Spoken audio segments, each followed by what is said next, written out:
Hello everyone, welcome back to my channel.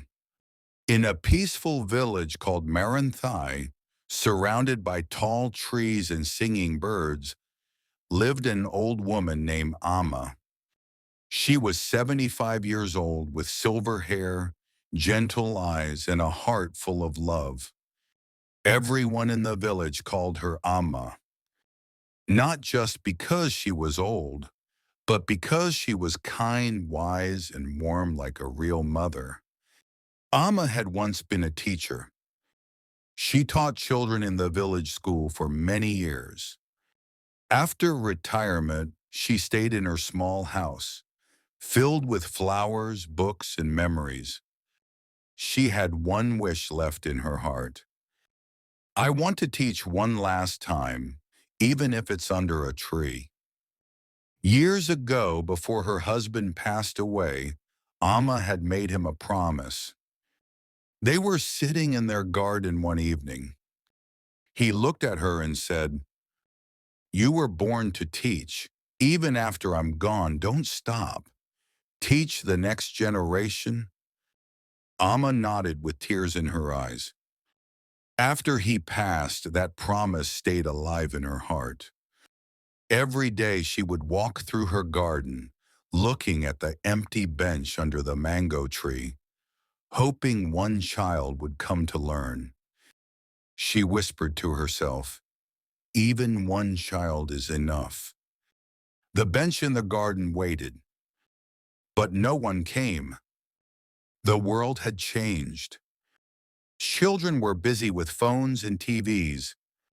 Parents rushed to work. And Amma's garden stayed quiet. Still, Amma never gave up. She read stories aloud to the birds. She spoke to the flowers. She practiced her lessons with the wind. She believed learning never dies. One day someone will come. One rainy evening, there was a knock on Amma's door. It was a little girl named Mina, wet from the rain, holding a torn school book. "Amma," she said softly, "my mother said you were a teacher. Can you help me?" Amma's heart lit up. She smiled and said, "Come inside, child. Let's start under the mango tree tomorrow." That night, Amma polished her glasses, cleaned the bench, and smiled. The garden would have a student again. From the next day, Mina came every evening. They sat under the mango tree. Amma didn't use a blackboard. She used the soil, stone, sticks, and flowers to teach. She told stories, sang rhymes, and explained numbers in fun ways.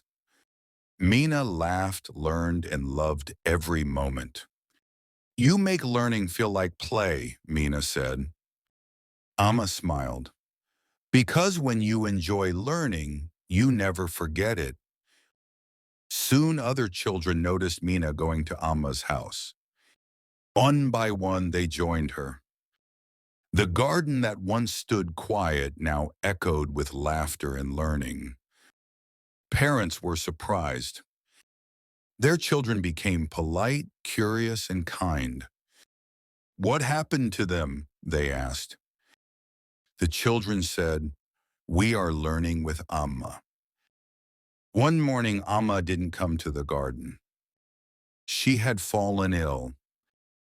The doctor said, "She's weak. She needs rest." The children sat on the bench in silence. The garden felt empty again. But this time, the children didn't wait.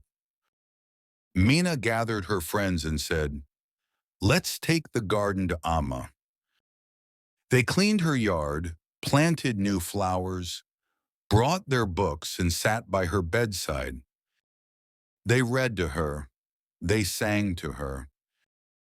They showed her everything she had taught them. And Amma smiled with tears in her eyes.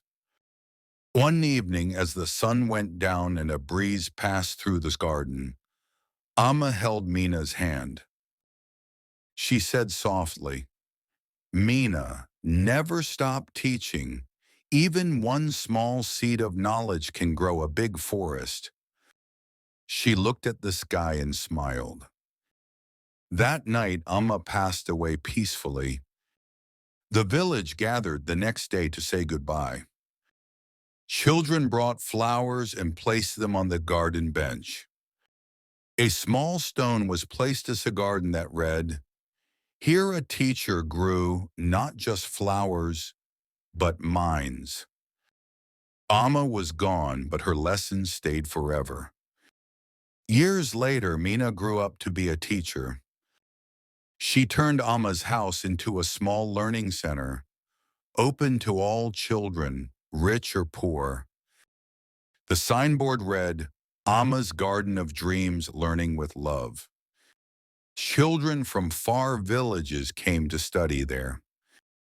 Today the garden still blooms, butterflies still dance, and books still open every day under the same mango tree. Mina tells Amma's story to every child who comes. She said, "Warno, Amma taught with her heart. Even in her last days, she planted dreams." So remember, dear listener, you are never too old to dream. You are never too small to make a change. And love, when shared, lives forever. This is not just Amma's story. It is the story of every kind soul who keeps giving, even when the world forgets. Let Amma's story remind you, even in old age, your light can shine. Even a quiet garden can bloom with dreams. Even one loving teacher can change a generation.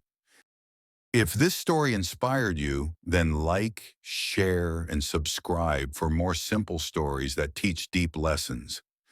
Thank you for listening. See you in the next video.